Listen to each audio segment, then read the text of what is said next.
반갑습니다. 딱 나와 메가스토리 최적입니다. 이 시리즈로 제작되었던 공부의 본질적 접근, 시작은 시리즈였는데 너무 오랜만에 지금 2탄을 제작했습니다. 그래서 1탄이 공부란 무엇인가에 대한 주제였고요.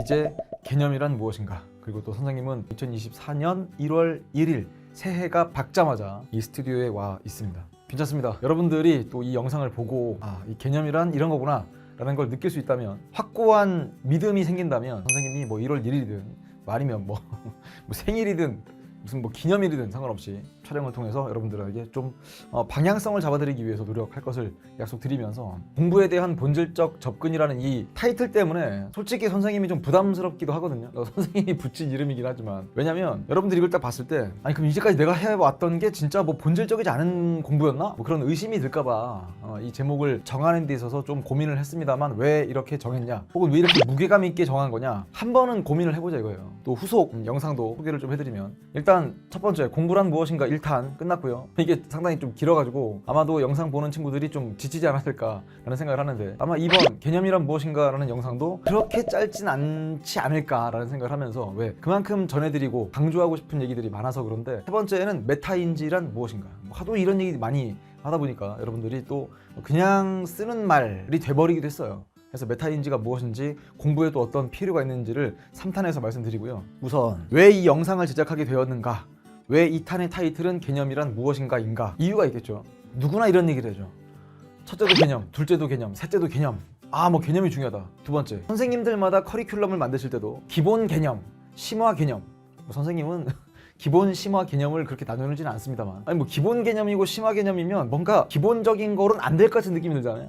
심화 개념까지 들어야 되잖아요, 이 느낌만 가지고도. 그래서 선생님은 원래 개념에는 기본과 심화라는 거에 따로 있지 않다라고 생각하는 사람인데, 어쨌거나 이렇게 커리큘럼을 짤 때도 이런 말을 씁니다. 개념 학습이 중요하다 할 때도 개념, 아니면 여러분들이 이야기할 때 선생님 개념은 6월 전에 끝내야 하지 않을까요? 혹은 선생님 저 문제풀이 전에 개념을 끝내야 되지 않을까요? 이렇게 말을 하죠. 그러면서 개념 다들 이런 얘기를 하는데, 정작 개념이 뭔가 고민해 보셨습니까? 선생님이 지금 현장 강의 개강이 되어서 첫 수업을 다 하고 난 다음에 이 영상을 제작하는 건데, 첫날 첫 수업에서 선생님은 항상 개념이란 무엇인가를 우리 제자들한테 질문을 해봐요.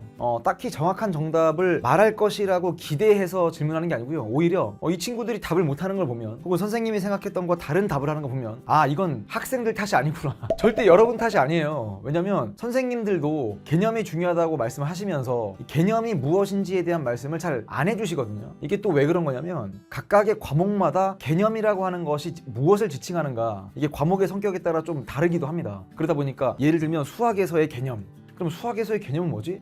공식을 그냥 외우는 건가? 혹은 어떤 개념의 그냥 뜻만 밝히는 건가? 아니면 한국사에서도 개념이 뭐냐? 그냥 어떤 사건, 인물 중심으로 그냥 뭔가를 외워나가는 것을 개념이라고 할 것인가? 지금 선생님은 일반 사회라는 과목이 있잖아요. 사회문화, 정치어법, 혹은 경제까지. 이 과목에서 말하는 개념은 또 달라요, 성격이. 자, 그래서 여러분이 공부하는 과목에 따라서 그 과목에서의 개념이 무엇을 지칭하는가, 무엇을 뜻하는가를 알고 덤비지 않으면 여러분들은 그냥 퉁치는 거예요. 그냥 다 개념은 뭐지? 그냥 암기하는 걸 다 개념이라고 하나? 뜻만 배우는 걸 개념이라고 하나? 여기에 대한 선명한 선이 없기 때문에, 이제 정작 개념이 무엇인가에 대한 구체적인 답 없이 그냥 혼란스럽게 개념 공부를 하지 않았으면 하는 마음에 영상을 제작하기에 되었다.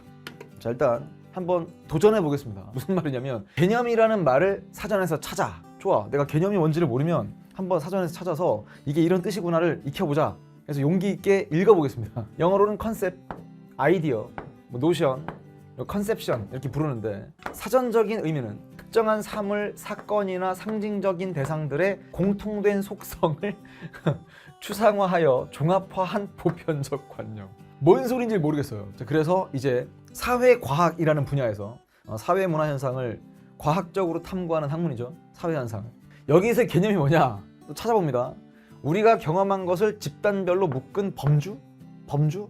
카테고리? 범주는 어떤 특징, 즉 속성을 따라서 집단화한 것이다. 계속 느낌이 없어. 우리가 관찰한 것의 어떤 기준에 따라서 비슷한 것끼리 분류를 하고 거기에 이름 붙인 추상적인 용어. 요게 그나마 가장 쉬운 표현 아닐까. 원래 가장 쉬운 표현 요거예요. 우리가 경험한 것을 집단별로 묶은 범주다. 근데 이게 또 애매하니까 더 읽은 거죠. 마지막 3번까지 읽었어요.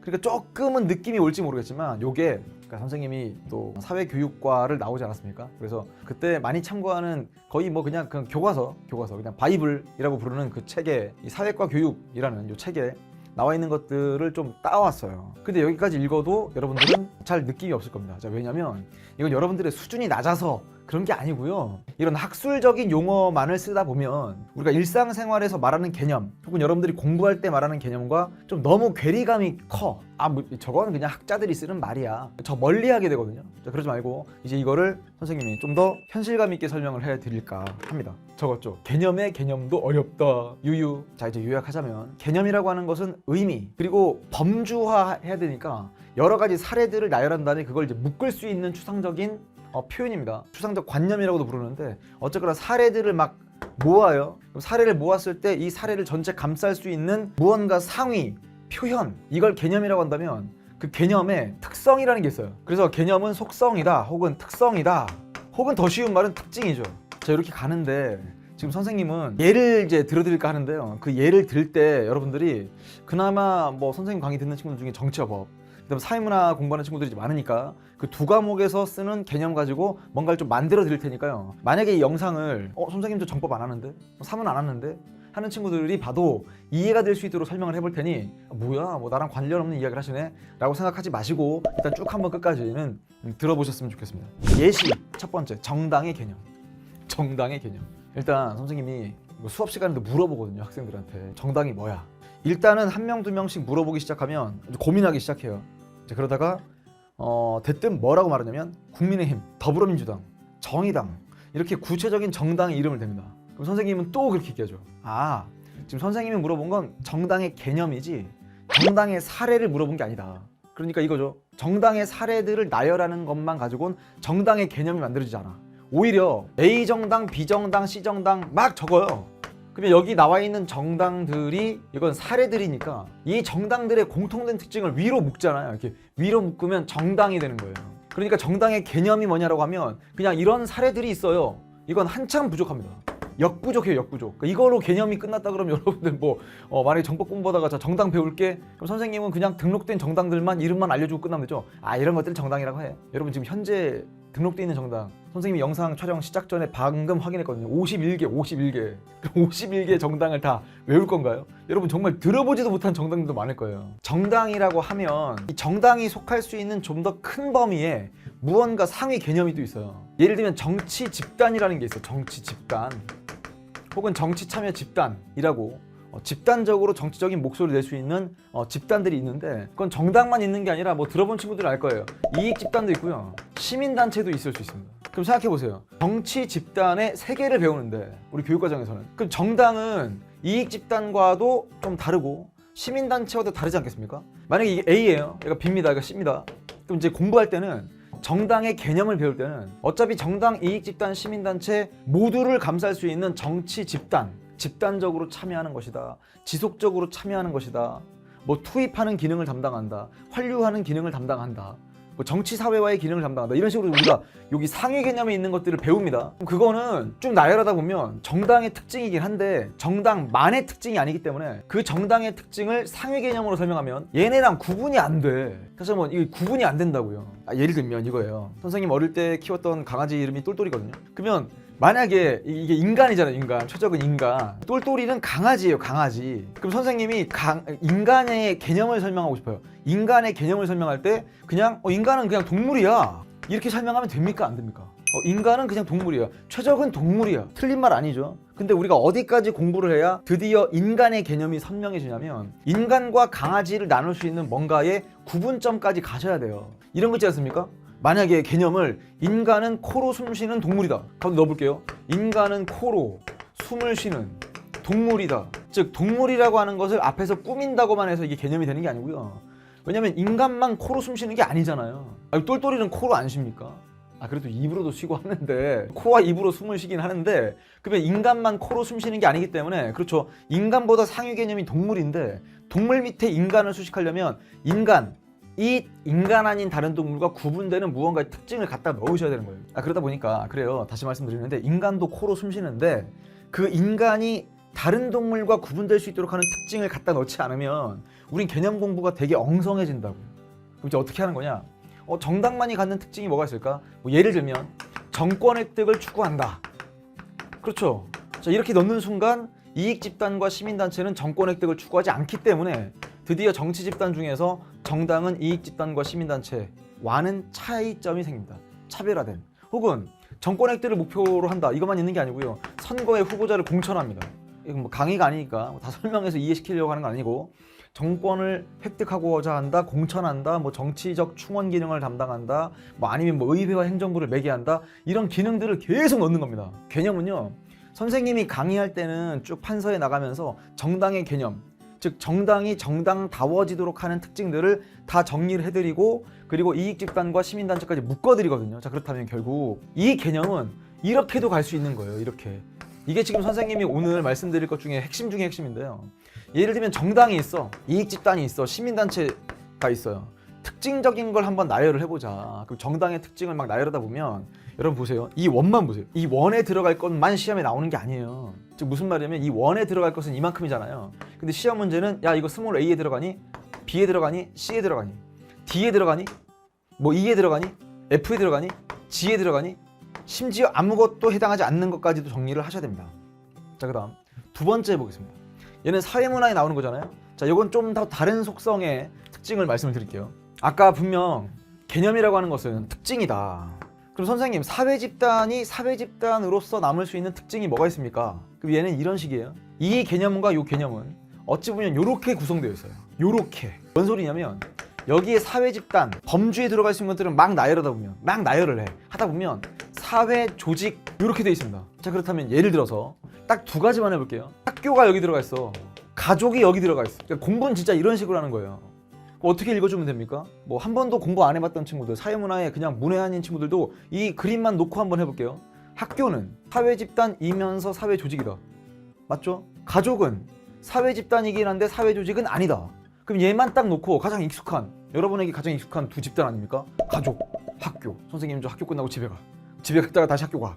학교 끝나고 집에 가. 그럼 여러분들은 분명 자기가 몸담고 있는 이 사회집단의 성격 때문에 뭔가의 관계가 달라져요. 확실하게. 그러기 위해서 이런 개념들을 만들어내는 거라면 일단 사회집단의 개념은요, 기본적으로 세 개예요. 지금 강의가 아니기 때문에 좀 보여드리는 겁니다. 세 개고, 여기 있는 사회조직은 사회집단인 걸 전제로 깔고 사회조직일 수 있는 것들이 좀 더 특징들이 더 나열되기 때문에 좁아지는 거죠. 이게 또 좁아지지 않겠습니까? 다시 한번 1번, 2번, 3번 가진 그 집단들을 막 나열을 해. 그러니까 가족과 학교는 1번, 2번, 3번의 특징을 다 가져. 근데 학교는 4번, 5번, 6번까지도 갖춰야 돼요. 그럼 그 얘기는 뭘까요? 가족은 1번, 2번, 3번의 조건만 갖추면 그냥 사회집단의 범위에 들어가고요. 4번, 5번, 6번의 조건을 못 갖췄기 때문에, 혹은 그런 특성을 못 가졌기 때문에 사회조직으로 구분되진 않는 거거든요. 자, 그렇다면 이렇게 가셔야죠. 사회집단의 개념은 아까 얘기했습니다. 사회집단의 개념은 1번, 2번, 3번의 특징만 충족하면 사회집단입니다. 그럼 사회조직이 되려면 이렇게 가셔야죠. 1번, 2번, 3번의 특징과 더불어서 4번, 5번, 6번의 특징까지 가져야 돼요. 그러니까 이 특징이 붙다 보니 전체 사회집단 범위에서 사회조직은 줄게 돼요. 살짝만 좀 소개해 드릴게요. 선생님 도대체 1번, 2번, 3번이 뭐예요? 일단 2명 이상 해야 됩니다. 그 다음 일정 정도의 소속감을 가지고 지속적인 상호작용이라는 걸 해야 돼. 이런 식으로 특징들이 세 개가 빡 들어와. 그럼 당연히 사회집단이 이런 특징이기 때문에 여기는 학교도 1번, 2번, 3번을 충족하면서 4번 목표가 더욱더 명확해집니다. 더 공식적으로 되는 거고요. 그 다음에 뭐 5번 지위와 역할도 상당히 뚜렷해집니다.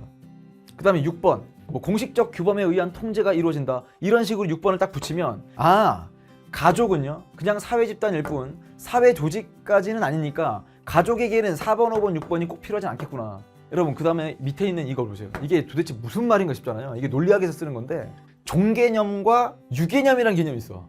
근데 이거를 지금 개념이란 무엇인가라는 이 영상에서 선생님이 이거를 강조해 드리려고 하는 이유는 이 말 자체가 되게 어렵잖아요. 낯설잖아요. 여러분들이 이제 개념이라는 것만 들어봤지 도대체 종개념이 뭐냐, 유개념은 뭐냐, 가운데 껴있는 종차는 뭐냐, 어려운 게 아니고요. 얘가 하위 개념이에요. 개념에도 되게 질서가 있거든요.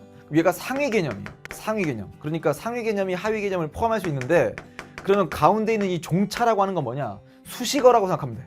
근데 이 수식어가 어떻게 들어와야 되냐면 아까 선생님이 이야기했던 것과 마찬가지입니다. 보세요. 정당이 다른 집단과 구분될 수 있는 즉 다른 집단, 예를 들어 여기 정당이죠. 정당이 종개념 중에 하나예요. 그러면 정당이 다른 종개념, 이익 집단과는 차이가 나도록 하는 그 종의 차이가 발생하도록 하는 좀 특유한 거, 특유한 특징, 이게 들어가 주면서 수식이 되면서 좁아져야 종개념의 정확한 문장이 구성이 됩니다. 거미를 이렇게 그려요. 선생님이 그림이 잘 못 그려서 그런데 거미를 그려서 야, 거미가 곤충이냐? 이렇게 물어봐요. 많은 친구들은 그냥 뭐 거미 곤충 아니야? 이런 친구도 있고 아주 확신을 가지고 선생님 거미는 곤충이 아니죠? 그래? 그럼 곤충이 왜 아닌데? 그럼 그때부터 개념으로 설명하는 친구들이 있어요. 이런 겁니다. 선생님 곤충이려면 머리, 가슴, 배로 나뉘어지고 다리가 6개여야 되는데 당장 얘는 다리가 8개니까 6개라는 그 특징이 안 맞지 않습니까? 그러니까 얘는 몰라요. 여러분이 곤충 그러면 그냥 느낌이 그냥 벌레? 이런 느낌? 혹은 뭐 어떤 친구한테 물어보면 야, 곤충이 뭐야? 징그러운 거요. 다리 많은 거요. 여러분 그렇게 설명하면 그건 개념이 아니죠. 다리가 많은 동물 이렇게 해버리면 너무 어이없지 않습니까? 지네도 곤충이겠네. 그다음 많다는 것이 뭔가 뚜렷하지 않죠. 다리가 많은 몇 개부터예요. 그러니까 그런 추상적인 특징만으로는 개념이 형성되지 않습니다. 여러분들이 개념 공부할 때는 아주 정교해져야 되는 거고요. 그 정교한 공부가 믿고 따르는 선생님이, 그러니까 여러분이 뭐 믿고 따르는 선생님이 계시면 그 선생님이 잘 정리해서 알려준 그걸 여러분이 완전하게 체화를 하지 않으면 뭔가 헷갈려. 이게 다리가 6개였나? 8개인가? 이런 식으로 헷갈릴 수 있단 말이에요. 그러니까 이 틀에 넣는 건 여러분들이 그냥 자의적으로 넣는 게 아니라 마음 내키는 대로 넣는 게 아니고요. 정확한 개념이 설계되어 있으면 그 개념에 넣어서 들어가야 그 개념이 완성되는 겁니다. 예를 들면 이런 거죠. 가족은 사회 집단이냐? 맞습니다. 근데 사회 조직이냐? 아닙니다. 왜냐라고 하면 이제부터 그냥 느낌 가지고 설명하는 게 아니라 이런 특징들로 설명을 해주면서 사회 집단의 1번, 2번, 3번의 특징을 갖고 있지만 사회 조직의 4번, 5번, 6번은 특징을 못 갖기 때문에 가족은 사회 집단이지만 사회 조직은 아니다. 이렇게 해주셔야 공부가 아주 선명해지는 거예요. 사회 조직은 어떤 사회 집단이냐? 이미 사회 집단 안에 사회 조직이 포함된다 그랬으니까 이 사회 조직을 사회 조직답게 만드는 게 4번, 5번, 6번이란 말이에요. 1번, 2번, 3번을 써버리면 다른 사회 집단과 구분이 안 돼요. 그러니까 여기에 종차는 4번, 5번, 6번이 들어가면 사회 조직은 사회 집단 중에서 4번, 5번, 6번의 특징까지 갖춘 집단을 사회 조직이라고 하는 거구나. 그러니까 여러분들은 4번, 5번, 6번을 아셔야 됩니다. 사회문화 공부하는 친구들은 이런 식으로 이루어지는 건데 이 공부는요. 지금 공부에 대한 본질적 접근이라는 영상에서 말씀드리는 이 개념 그리고 이 개념 공부라고 하는 것은 아마 여러분들은 이거 혼자 스스로 챙긴다기보다는 뭐 어떤 선생님의 강의와 그다음에 교재를 활용하는 경우가 상당히 많을 텐데 이거는 지금 왜 보여드리는 거냐? 만점학습법이 뭐지? 갑자기 뜬금없이? 이게 선생님 강의의 특징 중에 하나입니다. 정법 사회문화 1강에서 다 보여드리는 거라서 그냥 한번 지금 같이 보자는 건데 개념은 특공대다. 그래서 아까 봤던 그 사회과학에서의 개념 혹은 사전적 의미로서의 개념이라는 말이 너무 추상적이니까 선생님이 최적의 말투로 바꾼 거거든요. 자, 개념은 뭐냐? 특징이다. 특징, 특성 혹은 속성이라고 한다. 자, 그러다 보면 이걸 가지고 시험 문제 낼 때는 어떻게 하느냐? 절대 하나만 내지 않는다. 여러분 절대 하나만 안 내요. 한번 생각을 해보세요. 특히나 사문정법 공부하는 친구들은 하나만 띵 하고 나오는 그런 문제가 정말 있을까? 없진 않는데 그 문제를 풀기 위해선 1번부터 5번까지 밑에 선지나 보기를 보시면 다른 개념과의 비교가 분명 들어가 있어요. 그러니까 반드시 비교하시면서 정리하지 않으면 여러분들의 성적에 한계가 생길 겁니다. 그래서 22년 동안 이제 학생들을 지켜봐온 선생님의 입장에서 어떤 친구는 공부를 되게 잘하고 어떤 친구는 좀 성적이 더딜까 이걸 분석했을 때 개념에 대한 태도가 좀 달라요. 자, 결국 대립을 시켜서 이건 비교한다는 뜻이에요. 비교를 하여 공통점과 차이점 또는 상대적 비교니까 이렇게 부등호를 여는 것까지 결국 두 개를 놓고 해볼게요. A와 달리 A는 아니고 B는 맞고 A는 B와 달리 근데 밑에 거 보세요. A와 구분되는 B의 특징 이렇게 말할 때는 이렇게 되는 거죠. A와 구분되는 B의 특징 근데 B의 특징이라고만 물어보면 얘는 그냥 이렇게만 적는 거예요. 선생님 이게 뭐가 중요한 건데요. 자 보세요. A의 특징 B의 특징 A입니다. B입니다. 스몰 a A만의 특징 스몰 b B만의 특징 C A와 B의 공통된 특징 그럼 만약에 A와 구분되는 B의 특징은 스몰 b만 남기시면 되고 B의 특징이라고 물어보면 스몰 c까지 같이 답하셔야 돼요. 그러니까 이런 걸 잘하는 친구들이 개념 공부가 아주 잘된 친구들이다 라고 이야기하는 거예요. 그래서 그 전까지는 그냥 뭐 강의를 듣고 저게 저런 뜻이구나 그리고 그걸 이해하기 위한 뭐 다양한 사례들을 익히면 내가 그냥 시험장 가서 문제를 풀 수 있겠구나 라고 생각했던 친구들은 약간은 좀 생각을 달리하고 이제부턴 이 영상을 통해서 이게 계기가 돼요. 그리고 또 하나는 선생님이 약간 좀 더 큰 욕심이 있다면 이 영상을 그냥 우리 제자들이 시험 치를 때만 이렇게 하지 마시고요. 나중에 여러분이 대학을 갔어, 혹은 진짜 뭐 사범대에 진학을 해, 선생님이 되고 싶어, 아니면 다른 전공을 하면서 자기가 과외를 해, 과외하면서 돈 버는 친구들 나중에 보면 상당히 많아질 텐데 그때 한번 써먹어 보세요. 다시 한번 여러분이 누군가한테 배우는 거 말고 분명 선생님이 이 공부에 대한 본질적 접근 1탄 공부란 무엇인가에서 말씀을 드렸을 거예요.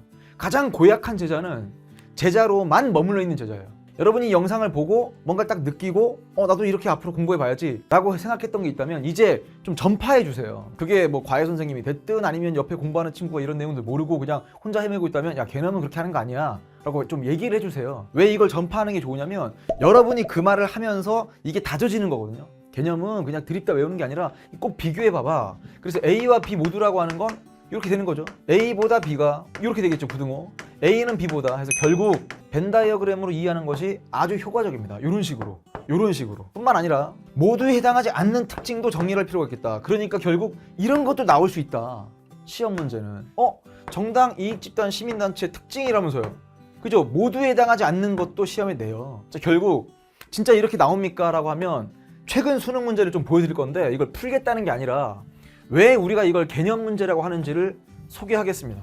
그래서 이제 확신을 가졌으면 좋겠어요. 이게 1번 문제였습니다. 2024학년도 대수능 정법 1번 문제. 그래 어려운 얘기는 아니에요. 근데 여러분들이 이걸 들어두면 앞으로 내가 이렇게 공부해 나가면 되겠다라는 틀이 잡힐까봐 소개하는 거니까 보세요. 갑의 관점은 을의 관점은 갑과 달리 을의 관점은 을과 달리 갑의 관점은 갑과 을의 관점 모두 보세요. 그러니까 이건 뭐 하는 거냐면 갑에게 맞는 건가? 을에게 맞는 건가? 이제 세 번째부터 보시면 갑과 달리 을은이니까 갑과 달리 을은 즉 3번이 맞다면 그러니까 이런 관계성을 보여야 되고요. 을과 달리 갑은 그러니까 얘는 이렇게 되겠죠. 이렇게 되겠죠. 마지막에 어떻게 물어봐요? 갑과 을 모두 그러니까 이렇게 물어보는 거예요. 이 문제만 그러냐? 아니라니까요. 볼까요? 얘는 사회문화 1번이거든요. 사회문화 1번에서는 대놓고 써놨어요. 특징이라고. 그러면서 이렇게 하죠. 기역, 니은, 디귿, 리을, 미음의 특징만 물어봐. 그래서 이 문제는 아주 쉬운 문제예요. 그래서 원래는 이렇게 안 내고 어떻게 내냐면 기역과 같은 현상은 니은과 같은 현상과 달리 아니면 뭐 디귿과 리을 현상은 모두 이런 식으로 묶어서 출제했던 것들이 또 그 전에 많이 나왔었습니다. 전부 다 개념 문제겠죠. 일반적인 특징 뿐만 아니라 이번엔 정법 2번 문제인데 똑같아. 보세요. A는 이렇다, B는 이렇다, A와 달리 B는, B와 달리 A는 A와 B 모두. 이제 아시겠습니까? 그래 이 문제도 어려운 건 아니. 선생님이 어려워서 그런 게 아니라 앞으로 여러분들이 공부할 때는 최소한 두 개념을 계속 비교하면서 가셔라 라고 말씀을 드리는 거예요. 끝난 겁니까? 아니죠. 얘는 사회문화인데요. 보세요. 똑같아. A는 B와 달리 B는 C와 달리 C는 A에 비해 이젠 드디어 상대적인 비교도 있구나. 여기 있는 건 OX로 빡치는 게 아니고요. C보다는 B가 B보다는 C가 이런 식이겠죠. 부등호 여는 거예요. 그래서 이거를 아마 아는 친구들 알 텐데 선생님이 대놓고 스킬러란 이름을 딱 붙여서 이게 무슨 뭐 킬러를 뭐 극복하기 위한 스킬 해가지고 뭐 킬러 문제만 푸는 게 아니고요. 그냥 함정과 애매함을 극복하겠다. 5개념은요. 아닌 걸 맞다고 하거나 맞은 걸 아닌 거라고 하는 게 5개념이에요. 그렇죠? 5개념은 잘못된 개념이라는 뜻이죠. 5개념, 잘못된 개념. A에 해당하는 건데 누가 이게 또 아니래요. 이게 5개념입니다. A에 해당하지 않는 건데 맞대는 거예요. 혹은 A가 B보다 큰 특징을 누가 A보다 B가 크대요. 이런 건 전부 다 5개념이죠. 5개념. 근데 그게 아니고 이런 5개념은 선생님들의 기본적인 소양이기 때문에 최적이라는 사람이 생각하는 맥락은요. 5개념이 없다는 건 그건 당연한 거고 그 다음에 여기 나와 있는 것처럼 선명한 개념, 선명하고 뚜렷한 개념으로 여러분들의 공부를 돕겠다. 그래서 OX를 치거나 부등호를 다 열어버립니다. 그게 선생님의 개념 강의의 목표예요. 그래서 절대 헷갈림이 없이 그러니까 뭐 가급적이면 최대한 이런 게 아니고요. 모든 걸 다 그렇게 설명하기 위해서 노력을 해요. 그래서 뭐 화면에 보여주면서 OX를 치거나 부등호를 열어버리죠. 이게 지금 정답률이 반토막인 거예요. 반토막.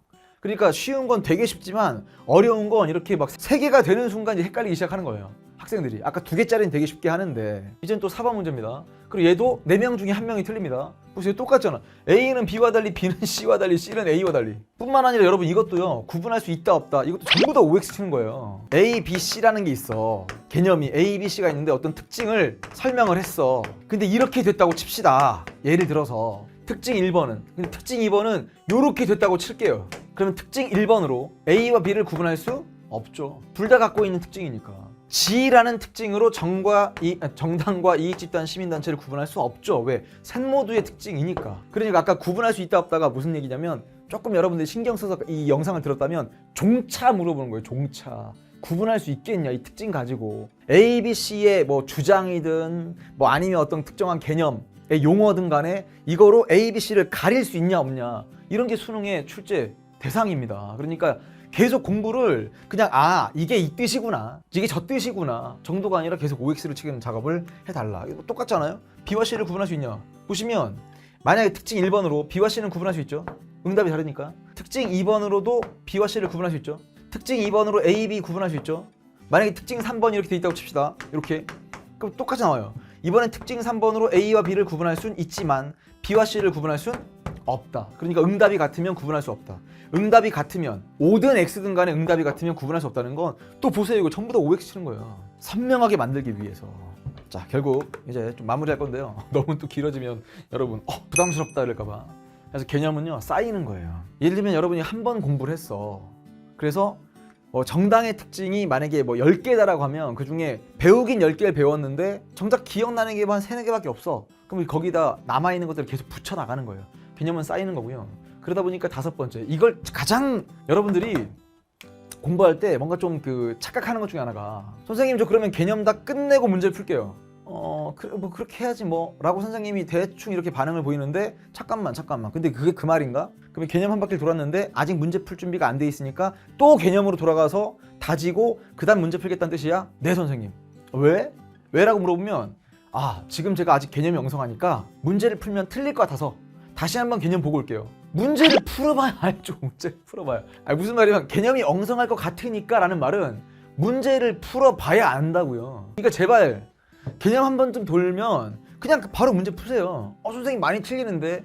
에이, 많이 틀리면 내가 아직 이게 개념이 엉성한 거구나를 이제 알아차렸잖아요. 그때 가서 부족한 걸 보완하고 오세요. 아니면 꿀팁, 개념 한 바퀴를 돌았어. 해당되는 문제가 10문제가 있어. 근데 학생들이 이렇게 합니다. 10문제를 다 풀고 채점해. 5개를 틀렸네? 나 아직도 개념이 안 돼 있나 봐. 다시 돌아가서 복습해야지. 그러지 말고 하나 풀어. 채점해. 틀렸어. 다시 봐. 혹은 해설지 읽어. 두 번째 거 풀어.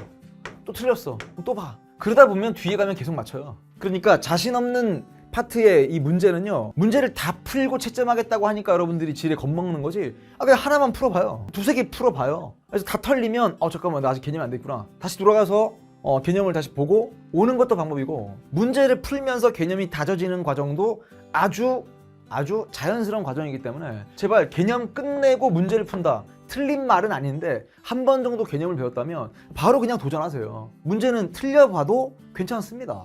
수능이 아닌데, 수능이면 틀리면 안 되지만.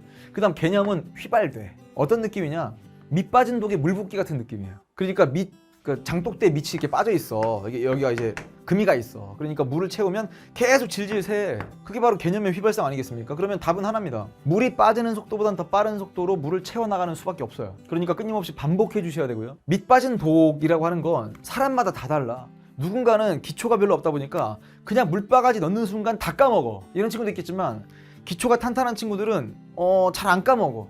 그럼 그 두 친구의 뭐가 달라지는 거냐면 반복 주기가 달라지는 거예요. 계속 까먹는다, 바로바로 까먹는다, 그럼 바로바로 복습하세요. 선생님 저 한 일주일 이상 계속 쭉 기억나요. 그러면 그냥 반복 주기를 한 일주일로 잡아두셔도 괜찮습니다. 수능 날까지 어찌 보면 죽을 때까지 개념 공부를 끝낼 수 없어요, 여러분. 왜요 선생님? 그렇죠.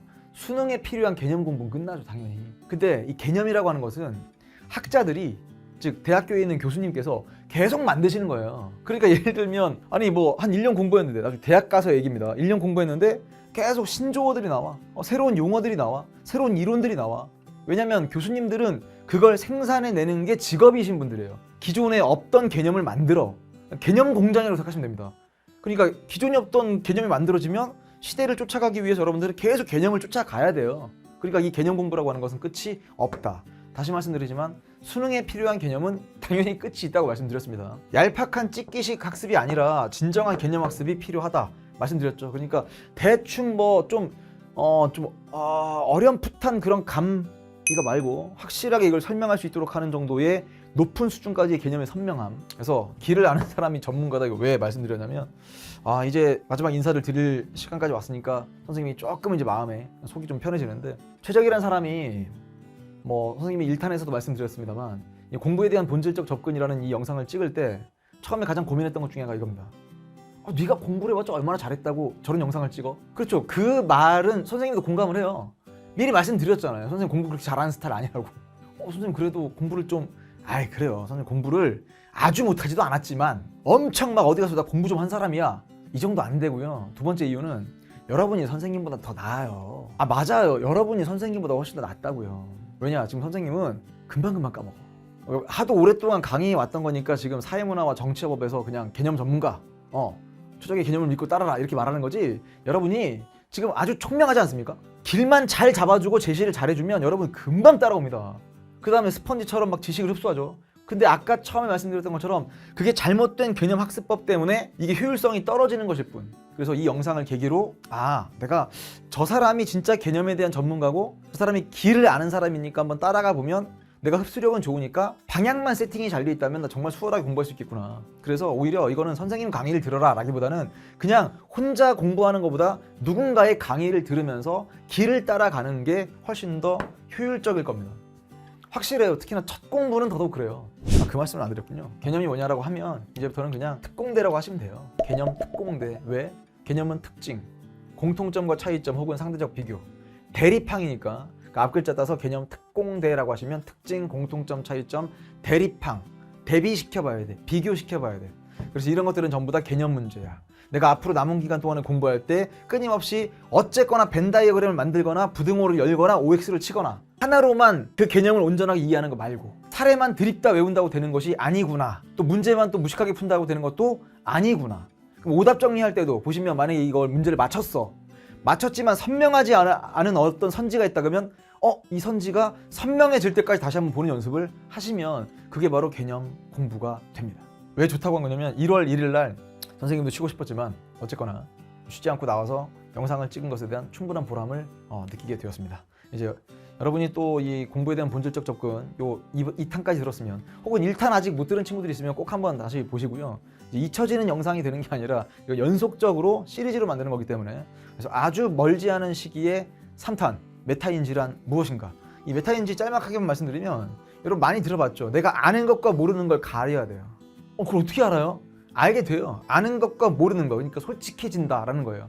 모르는 건 모르는 거라고 하고 아는 건 아는 거라고 하고, 근데 막상 수험생이 되다 보면 솔직해지지 못합니다. 잘 모르는데도 안다고 말하고 싶고요. 누군가가 도와주기 위해서 너 이거 잘 모르겠지? 라고 물어보면 그 말을 되게 자존심 상한 것으로 받아들이는 친구들이 있어요. 그럴 필요 없습니다. 그걸 가리는 게 메타인지입니다. 선생님은 그걸 잘할 자신 있습니다. 왜? 모르는 게 많기 때문에. 모르는 게 많은데 모른다고 해야지. 그리고 그 사람이 알고 있으면 좀 모르니까 가르쳐 주세요. 할 수 있잖아요. 그러려면 솔직해져야 되고 아주 개방적인 태도가 돼야 돼요. 공부할 때는. 그래서 모르는 건 모르다고 말을 하려면 자기가 어디까지는 안다는 것에 대한 자신감도 가져야 되고 선명한 선도 필요하지 않습니까? 그래서 메타인지란 무엇인가 3탄에서 또 웃는 얼굴로 만나길 바라겠습니다. 그때까지 마음의 평화와 평온이 함께하길 바라면서 피스 최적이었습니다.